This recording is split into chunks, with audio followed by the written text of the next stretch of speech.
Haleluya, haleluya. Ninamshukuru Mungu tena siku hii ya leo ambayo Mungu amenipa ili nipate kuzungumza tena na viongozi kwa unyenyekevu mkubwa. Na leo tajifunza somo linalosema gundua mtu ndani yako na uishi kesho yako kama kiongozi. Ndugu zangu viongozi, kiongozi huzaliwa na kusudi, hujengwa kwa tabia na huonekana kwa matokeo. Katika kitabu cha Yeremia 1:5 inasema hivi: kabla sijakuumba katika tumbo nalikujua, nimekuweka kuwa nabii juu ya mataifa. Utangulizi. Swali muhimu si unafanya kazi gani. Swali muhimu ni kwa nini Mungu alikuumba. Kimsingi, kazi ni njia ya kupata kipato, lakini kusudi ndilo sababu ya kuweko duniani. Unaweza kuwa na kazi nzuri, lakini bado usiwe unaishi kusudi lako. Mungu hakukuumba ili uishi tu. Alikuumba ili ulete mabadiliko duniani. Hebu tuangalie mambo haya ambayo ya kujifunza. Somo la kwanza. Kusudi ndilo chanzo cha uongozi. Kusudi ndilo chanzo cha uongozi. Kwa nini? Hakuna bidhaa inayotengenezwa kabla kusudi lake halijajulikana. Vivyo hivyo, Mungu hakukuumba kwanza halafu akatafuta matumizi yako. Alianza na kusudi.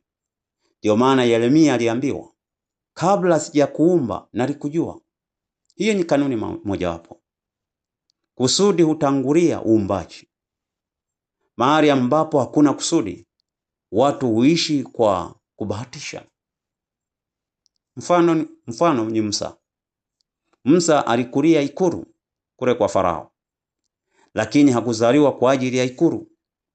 Alizaliwa kwa ajili ya ukombozi wa taifa la Israeli. Mtu akigundua kusudi lake, hata mazingira hayawezi kumzuia. Somo la pili la kujifunza. Ndani yako kuna hazina. Mungu hakuweka utajiri wako nje yako. Aliweka ndani yako. Mbegu ina msitu. Ndani ya yai kuna tai.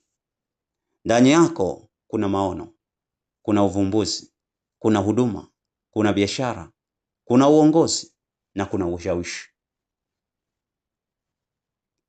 Dunia inasubiri kile kilichopo ndani yako.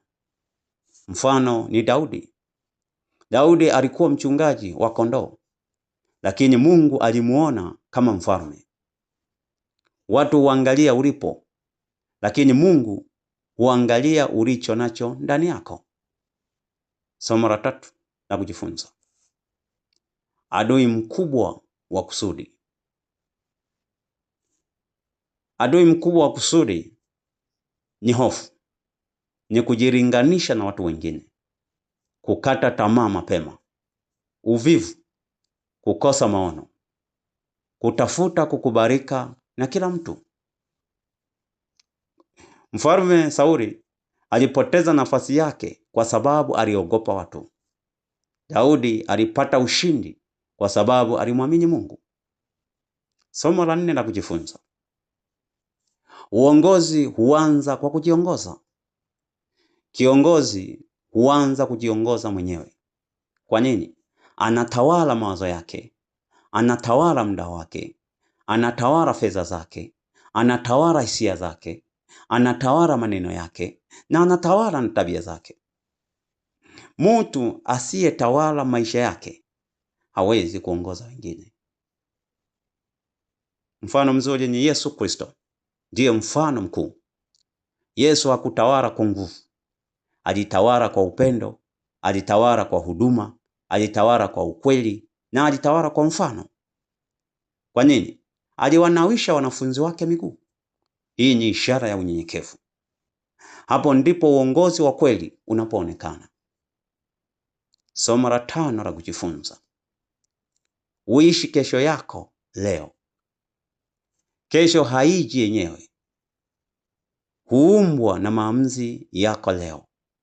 Ukisoma leo, kesho utaongoza. Ukijifunza leo, kesho utafundisha. Ukijenga tabia yako leo, kesho utajenga taifa lako. Mfano mzuri ni Nehemia. Nehemia alianza kwa maono, akafuata maombi, akapanga, akachukua hatua madhubuti. Ndipo ukuta ukajengwa. Maono bila hatua ni ndoto. Hatua bila maono ni kupoteza nguvu. Somo la 6 la kujifunza: sifa za kiongozi mwenye kusudi. Kiongozi mwenye kusudi ana sifa zifuatazo. Namba 1, ana maono, ana nidhamu, ana uadilifu, huwahudumia wengine, hujifunza kila siku, hulea viongozi wengine. Hatua za kugundua kusudi lako. Ili uweze kugundua kusudi lako, jambo la kwanza, omba Mungu. Jambo la pili, soma neno la Mungu. Jambo la 3, tambua kipawa chako.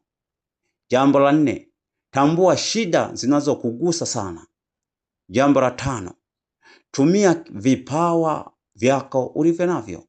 Jambo la 6, tafuta mshauri. Jambo la 7, chukua hatua.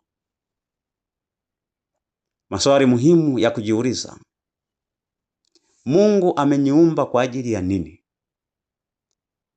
Swali la pili, nikiaga dunia leo, nitakumbukwa kwa jambo gani? Swali la 3, ni kipawa gani sijakitumia? Jambo la 4 au swali la 4, nani atanufaika na maisha yangu? Swali la 5 la mwisho, leo ninahitaji nini kubadilisha maisha wengine?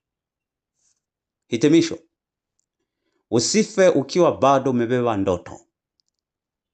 Usife ukiwa umeficha kipawa. Usife kabla hujaacha alama duniani. Dunia inakusubiri. Familia yako inakusubiri. Kanisa linakusubiri. Taifa linakusubiri. Hivyo, amka, undua mtu ndani yako. Ishi kesho yako, anza kuishi leo. Wito wa mwisho: simama kwa imani na useme, sikuzaliwa kwa bahati mbaya. Nina kusudi kutoka kwa Mungu. Nina uwezo ndani yangu.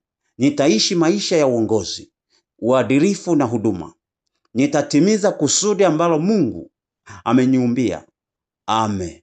Mungu awabariki sana ndugu zangu viongozi. Ninawapenda sana.